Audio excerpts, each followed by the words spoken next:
many, many years ago, I grew up in Bangalore, in India, and I didn't think of it that way at the time, but it turned out that I had led a very sheltered life.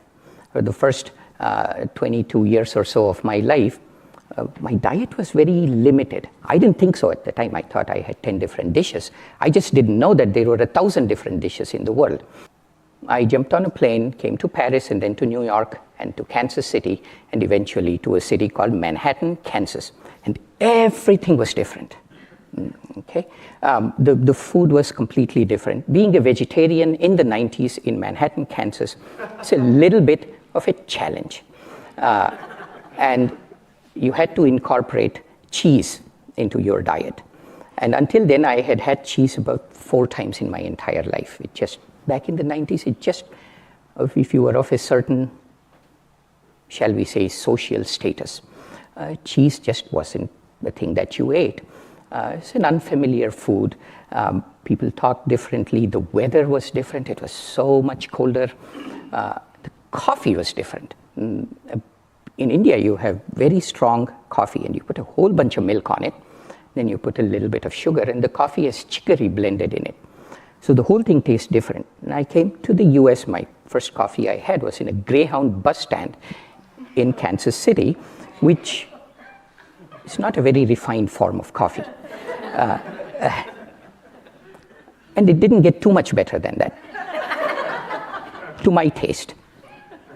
So I was very unhappy because I didn't like this. All the things I liked, I couldn't get it, and so on. Fast forward 3 years later, I had stayed in Manhattan, Kansas. I liked cheese. I had discovered pizza, and I began to like our American style of coffee. And then I go back to India, and I was unhappy because I couldn't find cheese. I couldn't find American coffee. Where I'm going with this, it has something to do with the redeeming light. I'm going with this is,